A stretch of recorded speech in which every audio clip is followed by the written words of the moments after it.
ഈ ഒരു ഗവൺമെൻറ്റിൻ്റെ ഫെയിലിയറിൻ്റെ ഭരണപരാജയത്തിൻ്റെ ഒരു ബെസ്റ്റ് ഡോക്യുമെൻ്റാണ് ഈ ബഡ്ജറ്റ്. കാരണം എന്താ വെച്ചാൽ കഴിഞ്ഞ ബഡ്ജറ്റ് നമുക്ക് ഓർമ്മ ഉണ്ടല്ലോ, അതിലും കുറേ പ്രഖ്യാപനങ്ങളുണ്ടായിരുന്നു, കയ്യടി ഉണ്ടായിരുന്നു, ഒക്കെ ഉണ്ടായിരുന്നു. ആ പറഞ്ഞ പ്രഖ്യാപനങ്ങൾ മുഴുവൻ അതിൻ്റെ ഏറ്റവും കുറഞ്ഞ പെർസെൻറ്റേജേ ചെലവഴിച്ചിട്ടുള്ളൂ എന്നാണ് പ്രതിപക്ഷ നേതാവ് ഇന്നിപ്പോൾ ഇവിടെ എസ്റ്റാബ്ലിഷ് ചെയ്തത്. എന്തർത്ഥം പിന്നെ പോയ ഗവൺമെൻറ്റിൻ്റെ പ്രഖ്യാപനം, ഈ കഴിഞ്ഞ ഗവൺമെൻറ് കാലത്തെ കഴിഞ്ഞ ഒരു കൊല്ലത്തെ പ്രഖ്യാപനങ്ങൾക്കുള്ള 50% പോലും ചെലവഴിക്കാൻ കഴിഞ്ഞിട്ടില്ല. മലയോര മേഖലയിൽ ഇത്രയും പ്രശ്നങ്ങളുള്ളിടത്ത് വലിയ പണം വെച്ചു എന്ന് പറഞ്ഞ് കയ്യടി വാങ്ങിയിട്ട് 75 കയ്യടി വാങ്ങിയിട്ട് അതിൻ്റെ 50% ചെലവഴിച്ചിട്ടില്ല. സെൻസിറ്റീവായിട്ടുള്ള വിഷയങ്ങളിൽ പോലും പണമില്ലാത്തതുകൊണ്ട് കഴിഞ്ഞ ഒരു വർഷം വെച്ച പ്ലാനിൻ്റെ പകുതി പോലും ചെലവഴിച്ചിട്ടില്ല. എന്നിട്ട് ഇപ്പം അല്പം കൂട്ടി വെച്ച് കയ്യടി വാങ്ങിയിട്ട് എന്താ കാര്യം?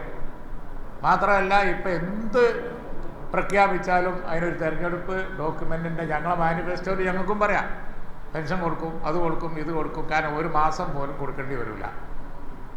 5 വർഷം ആനുകൂല്യങ്ങൾ പലതും പണ്ട് പ്രഖ്യാപിച്ചത് കൊടുക്കാതെ പ്ലാനിൽ വലിയ പൈസയൊക്കെ വെച്ച് പലതും ചെയ്യും എന്ന് പറഞ്ഞ് വന്നിട്ടൊന്നും ചെയ്യാതെ അതിൻ്റെ 25%, 50%, 40% ഒക്കെ ചെലവഴിച്ചിട്ട് അവസാനം വന്ന് ഇപ്പോൾ അല്പം കൂട്ടി അതിനെന്തർത്ഥമുള്ളത്?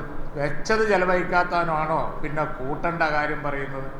അപ്പോൾ അതുകൊണ്ട് ഭരണപരാജയത്തിൻ്റെ ബെസ്റ്റ് ഡോക്യുമെൻ്റാണ്. അതായത് ഞങ്ങളെ കൊണ്ട് ഇത്രേ കഴിഞ്ഞിട്ടുള്ളൂ, ഞങ്ങൾ ഇനി പറയാൻ പോകുന്നതിന് ഒരു പ്രസക്തിയില്ല, ഞങ്ങൾക്കൊരു മാസം അത് ഞങ്ങളെ കൊണ്ടൊന്നും കഴിയില്ല എന്ന് പറയുന്നതിന് തുല്യമാണ് ഈ ബഡ്ജറ്റ്. ഭരണപരാജയം. അതുകൊണ്ട് തന്നെ ഈ സ്റ്റേറ്റിൽ കഴിഞ്ഞ 5 വർഷക്കാലം നടന്നത് കണ്ടിന്യൂസ് ഇത് തന്നെയായിരുന്നു. എല്ലാ വർഷവും പ്ലാൻ പെർസെൻറ്റേജ് വളരെ വളരെ കുറഞ്ഞു. ഉമ്മൻചാണ്ടി ഗവൺമെൻറ്റിൻ്റെ കാലത്ത് ആയിരുന്നെങ്കിൽ ഒരു ഇനീഷ്യേറ്റീവ് ഉണ്ടായിരുന്നു, ബഹുദൂരം മുന്നോട്ട് പോകണം എന്നുള്ള ഒരു വിൽ പവറോട് കൂടി ഉള്ള ഒരു മൂവ്മെൻ്റ് ഉണ്ടായിരുന്നു. അതുകൊണ്ട് പ്ലാൻ സൈസ് എപ്പോഴും കൂടി വളരെയധികം പണം ചിലവഴിച്ചു. അപ്പോൾ ചിലവഴിക്കാൻ ഇവർക്ക് പറ്റുന്നില്ല, ചിലവാക്കുന്നില്ല. പറഞ്ഞ പോലെ 10 ലക്ഷം റുപ്യ പോലും ട്രഷറിയിൽ നിന്ന് എടുക്കാൻ കഴിയില്ല, പിന്നെ എങ്ങനെ ചിലവാക്കാനാ?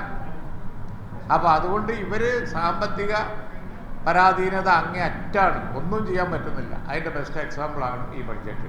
മാത്രമല്ല നടത്തിയ പ്രഖ്യാപനങ്ങൾക്ക് യാതൊരു പ്രസക്തിയില്ല. അതൊക്കെ അടുത്ത ഗവൺമെൻറ് ചെയ്യേണ്ടതാണ്. ഇവരിപ്പോൾ ഒരു ബഡ്ജറ്റ് കൊടുന്നു, അതിനേക്കാൾ മെച്ചപ്പെട്ട ഒരു മെമ്മോറാണ്ട് ഞങ്ങൾ കൊണ്ടുവരും, തെരഞ്ഞെടുപ്പ് പിന്നെ മാനിഫെസ്റ്റോ ഞങ്ങൾ കൊണ്ടുവരും. അതിനായിരിക്കും കൂടുതൽ പ്രസക്തി. അടുത്ത ഗവൺമെൻറ്റിൻ്റെ കാര്യമാണെന്നുണ്ടെങ്കിൽ ഇനി തെരഞ്ഞെടുപ്പ് മാനിഫെസ്റ്റോനാണ് പ്രസക്തി, അല്ലാതെ ഈ ബഡ്ജറ്റ് യാതൊരു പ്രസക്തിയില്ല.